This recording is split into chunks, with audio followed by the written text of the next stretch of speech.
वाला जो पार्ट है उसको थोड़ा आज और आगे कंटिन्यू करेंगे।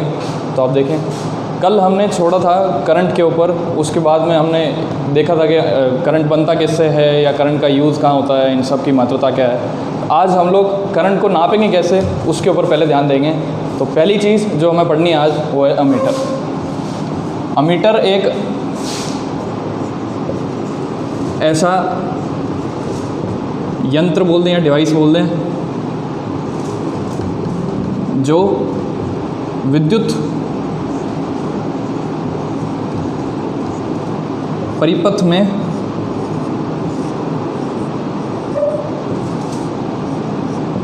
धारा को नापने का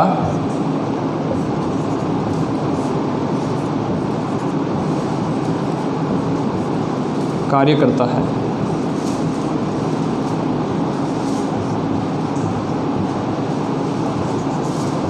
तो आज देखें आप, ये अमीटर होता है।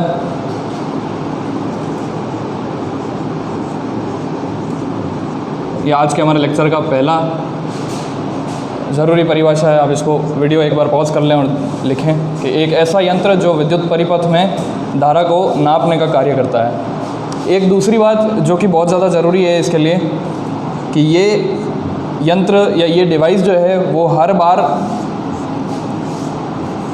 श्रेणी क्रम में जोड़ा जाता है।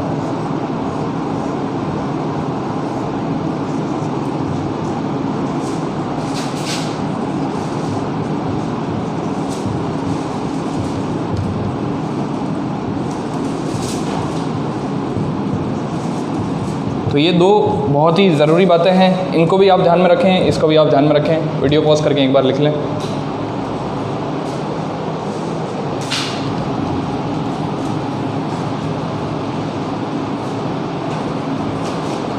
अब अमीटर पर हम लोग एक सवाल करेंगे।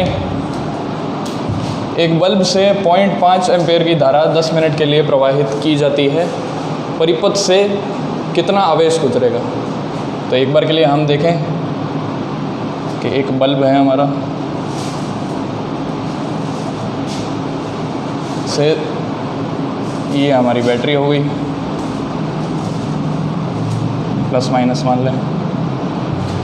0.5 एम्पेयर की धारा, तो आई हम जानते हैं यहाँ पे 0.5 एम्पेयर दिया गया है, प्रवाहित की जा रही है, परिपथ से निकला। तो कल हमने एक सूत्र देखा था धारा का, जिसके अनुसार Q बराबर I इंटू टी होता है। तो Q यहाँ पे हमारा कुल आवेश होगा, T अगर हम यहाँ पे 10 मिनट डाल देंगे तो आपको एक बात याद होगी कि हमें सिर्फ और सिर्फ SI यूनिट में देखना होता है, तो इसलिए हमें समय को सिर्फ सेकंड में रखना होगा, और I को तो एम्पेयर ही होता है, और Q कूलाम में होगा, ना मेगा कूलाम में, ना मिनी कूलाम में, किसी में भी ना मिली ना माइक्रो।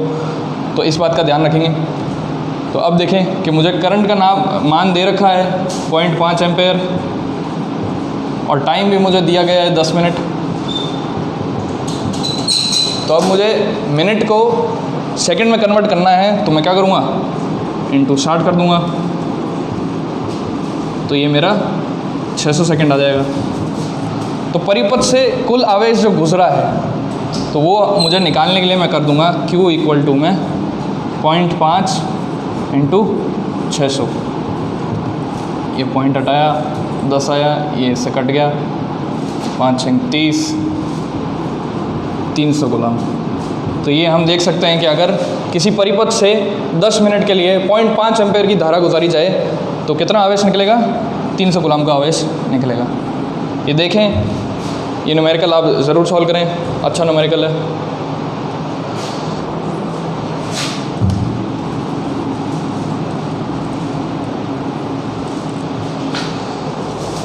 अब देखें, अब हम लोग आज का मेन टॉपिक, आज का लीड टॉपिक जो है वो करने वाले हैं। कल हमने दोस्तों ये देखा था कि धारा बनती किससे है और धारा प्रवाह कैसे होती है, कैसे परिपथ में काम करता है। तो आज हम लोग ये देखने वाले हैं कि कोई भी परिपथ में जो धारा प्रवाह करती है, चार्ज का या आवेश का जो प्रवाह होता है वो क्यों होता है, उसका कारण क्या है, आज हम लोग वो देखने वाले हैं। तो उसके लिए एक सिंपल सी एनालॉजी, एक सिंपल सा अपना जो दैनिक जीवन का जो अनुभव है उसको मैं आपके सामने एक बार दिखाना चाहूँगा कि जैसे देखें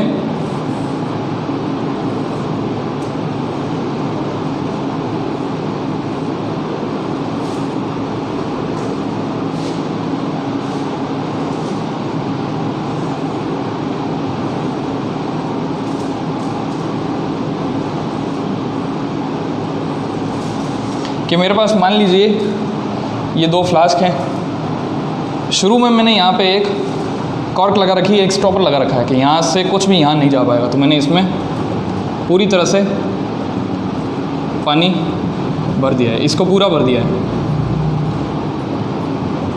और इसको मैंने सिर्फ इतना ही भरा है।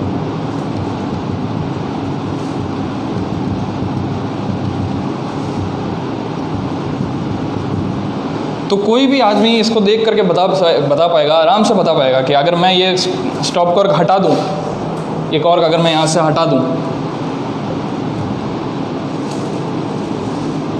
मान लीजिए हटा दें यहाँ से, तो कोई भी आदमी ये बोल पाएगा कि यहाँ से जो पानी है वो निकल करके और यहाँ जाएगा। तो पानी के यहाँ जाने का कारण क्या था कि यहाँ पे पानी का दबाव ज़्यादा था, तो यहाँ से एक प्रेशर ग्रेडियंट बन चुका है। यहाँ पे पानी का प्रेशर ज़्यादा है, तो यहाँ से पानी निकल करके यहाँ आ जाएगा और यहाँ पर जाएगा, और तब तक बढ़ता रहेगा जब तक दोनों का लेवल जो है वो बराबर नहीं हो जाए। तो यहाँ तक भी पानी आ जाएगा और यहाँ तक भी पानी आ जाएगा, और ये इतना पानी यहाँ से निकल करके यहाँ पे आ जाएगा। तो हम एक बार देख चुके हैं कि कोई भी चीज़ एक जगह से दूसरी जगह तभी जाएगी जब उसका कोई ना कोई मतलब निकल रहा हो, कोई ना कोई काम निकल रहा हो। तो यहाँ पे क्या मतलब निकल रहा था, क्योंकि यहाँ पे पानी का प्रेशर ज़्यादा था, पानी का दबाव ज़्यादा था, तो ये इसलिए पानी यहाँ से यहाँ गया। तो इसी तरह से अब ये बात तो सही है कि विद्युत परिपथ में कोई गुरुत्वाकर्षण का कोई नियम लगता नहीं है, लेकिन अपने एक बात देखें कि कोई भी चीज़ यहाँ से यहाँ गई है या कोई भी चीज़ कहीं से भी कहीं जाती है तो उसमें कोई ना कोई उसका मतलब निकलता है। तो इसीलिए विद्युत परिपथ के अंदर हमें एक विद्युत दबाव की आवश्यकता होती है, जिससे हम लोग धारा का जो है वो प्रवाह करवा सकें, आवेश का प्रवाह करवा सकें। तो आप देखें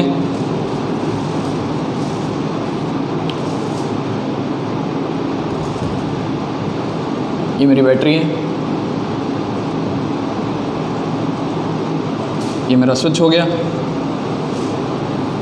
तो आप देखें अब विद्युत परिपथ के अंदर मेरा ये काम जो है, ये विद्युत दबाव जो बनाने का काम है वो मेरा बैटरी करती है। अब आप देखें कि कल का अपना जो लेक्चर था उसमें मैंने एक बैटरी की एक डेफिनेशन दी थी कि बैटरी का काम आवेश का प्रवाह करवाना होता है। आज हम लोग उसी परिभाषा को थोड़ा और मॉडिफाई करने वाले हैं। तो आप देखें कि पहली परिभाषा तो अपनी ये थी,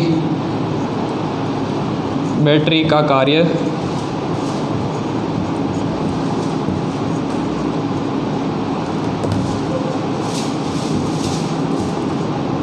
आवेश का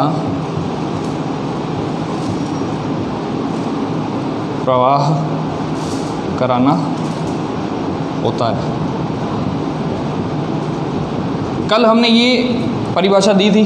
आज हम लोग देखें कि बैटरी क्या काम करती है। तो आपने देखे बैटरी वही विद्युत दबाव अपने पूरे परिपथ में बनाएगी, जिसकी वजह से यहाँ पे मान लेंगे हम कि हाई प्रेशर है, यहाँ पे मान लेंगे लो प्रेशर है। ऐसे इसको प्रेशर या दबाव नहीं बोल करके हम लोग इसको यहाँ पर हाई विभव बोल देंगे और यहाँ पर लो विभव बोल देंगे। तो ये काम हमारा विद्यार्थियों बैटरी का होता है कि ये पूरे परिपथ में एक जगह पे हाई विभव कर देंगे, एक जगह पे विभव को कम कर देंगे, जिसकी वजह से क्या होगा कि चार्ज का हमारा प्रवाह होगा। जैसे यहाँ से इलेक्ट्रॉन निकल करके आएंगे, सॉरी ये सर्किट बंद होगा और उससे ये हमारा बल्ब जो है वो जल जाएगा। तो हमारा विभव का आप काम देखें। कल हमने ये पढ़ा था कि बिजली बनती कैसे है, बिजली कैसे चलती है, होता क्या है बिजली में। आज हम लोग ये देख रहे हैं कि आवेश का जो प्रवाह है, धारा बनती क्यों है, धारा को बनाते कैसे हैं, कोई परिपथ में दौड़ाते कैसे हैं, वो हम लोग ये आज देख रहे हैं कि बैटरी का कल हमने एक जो परिभाषा है वो देखी थी कि बैटरी का काम जो है वो आवेश का प्रवाह करवाना होता है। हमने कल बस ये सुन लिया कि आवेश का प्रवाह करवाना होता है, हमें बस इतना पता था। अब क्यों होता है वो काम जो है ये बैटरी करती है। वो काम ये क्या करती है कि पूरे परिपथ के अंदर एक जगह पर बैटरी जो है मेरा हाई विभव बना देगी, एक जगह पर मेरा लो विभव बना देगी। इसकी वजह से क्या होगा कि जैसे पानी वाले में था कि यहाँ हाई पानी है और उधर थोड़ा कम पानी था, तो यहाँ पे गुरुत्वाकर्षण की वजह से उधर गुरुत्वाकर्षण का काम कर रहा था, यहाँ पे मेरे बैटरी जो है, बैटरी के अंदर मेरी एक रासायनिक ऊर्जा होती है, वो मेरा ये काम अभी मेरे को करके देगी कि एक जगह पे हाई विभवांतर कर देगी, एक जगह पे लो विभवांतर कर देगी, तो मेरा जो आवेश है वो यहाँ से निकल करके यहाँ से जाएगा। ऐसे बोल देंगे पॉजिटिव धनात्मक आवेश है वो यहाँ से निकल करके यहाँ आएगा, या फिर मेरे जो नेगेटिव जो ऋणात्मक आवेश है वो निकल करके यहाँ से यहाँ आएंगे। तो ये मेरा बैटरी का काम है। ये आप देखेंगे विद्युत विभव का ये काम होता है। अब अपना देखें कि विभव, ये नोट कर लें, ज़रूर नोट कर लें, बहुत ही ज़रूरी चीज़ है। बैटरी की परिभाषा भी मैं लिख देता हूँ।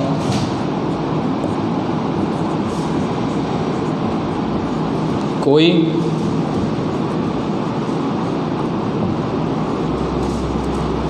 लिख देता पूरा।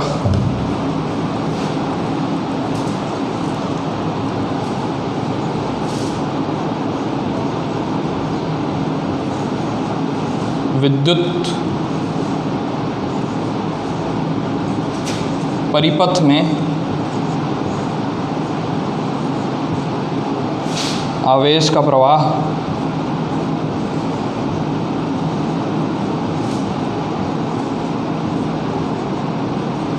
करवाने के लिए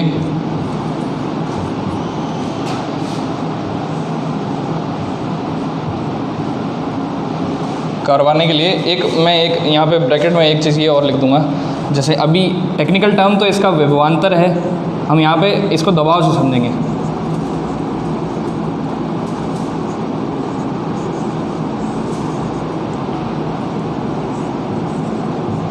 दबाव पैदा करने वाला यंत्र।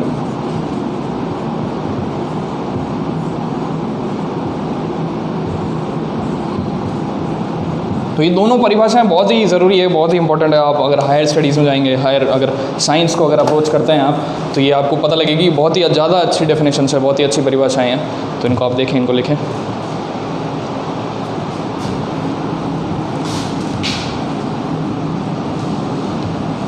अभी हमने ये देखा कि विभवांतर होता क्या है। इसको ठीक ठीक नंबरों के बेसिस पर अगर हम लोग को परिभाषित करना है तो हम लोग ये देखेंगे कि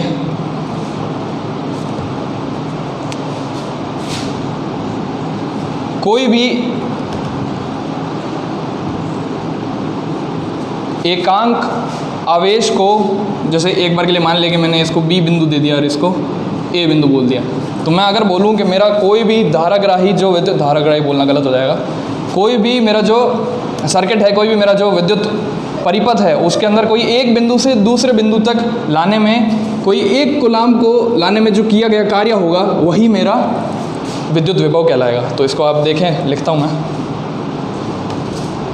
ये मेरे विभवांतर का परिभाषा हो जाएगा।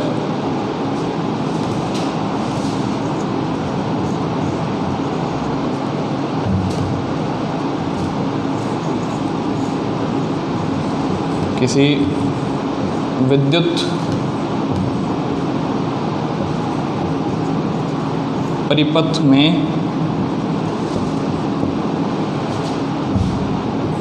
एक बिंदु से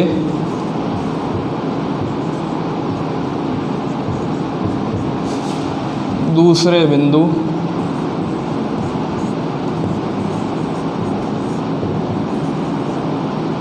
तक एकांक या इकाई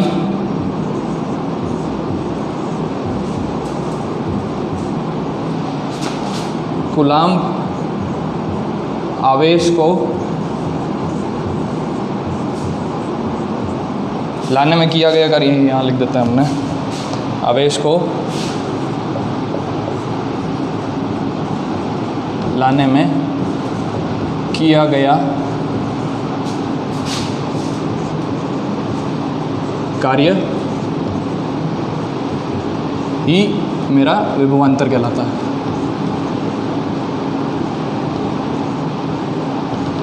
तो ये बहुत ही अच्छी परिभाषा है जो अपने एनसीईआरटी किताब में दी गई है। आप देखें इसको, बहुत ही अच्छी किताब है।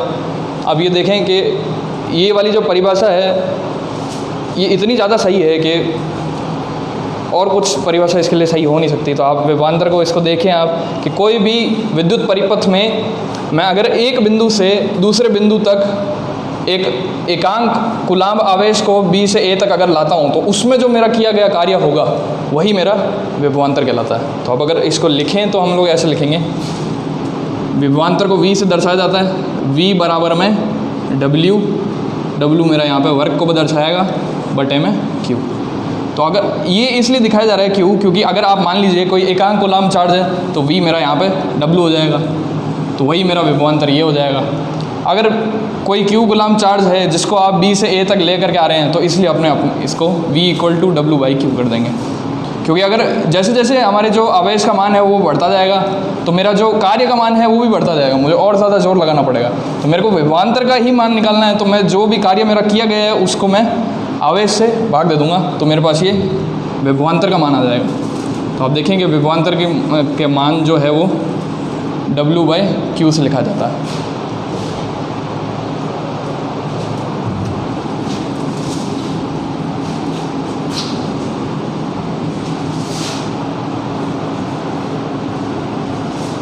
अब आप लोग देखेंगे SI यूनिट, हमने कल बात की थी कि SI यूनिट क्या होती है, तो हम लोग आज सीधा रिजल्ट पे ही कूदने वाले हैं। SI यूनिट जो है विभवांतर का, वो हमने अभी देखा कि विभवांतर का जो मान होता है वो कैसे निकालते हैं हम, कार्य बटा आवेश जो है।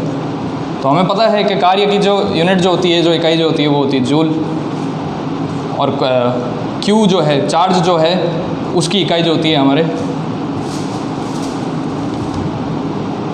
कूलाम्ब। तो हम लोग देखें अगर कोई भी परिपथ है उसमें अगर मुझे 1 वोल्ट का कार्य चाहिए तो मैं क्या करूँगा, मैं 1 वोल्ट, ये जैसे ये मेरी बैटरी है,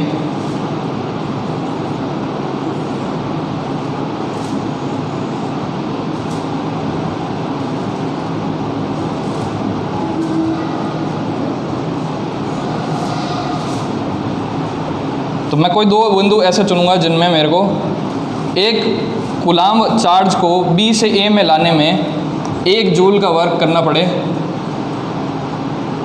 और मेरा इकाई कूलाम्ब मतलब आवेश भी जो है वो 1 कूलाम्ब का ही है, तो 1 कूलाम्ब हो जाएगा, तो ये 1 वोल्ट आ जाएगा। ये मेरी परिभाषा हो जाएगी 1 वोल्ट की। तो मेरी SI यूनिट जो है वोल्ट की, विभवांतर की वैसे तो वोल्ट ही बोलते हैं, लेकिन ये फिर जूल पर कूलाम्ब भी हो जाती है, वोल्ट जो है वो जूल पर कूलाम्ब ही हो जाता है, और ये जूल पर कूलाम्ब ही हम इसको वोल्ट से दर्शाते हैं।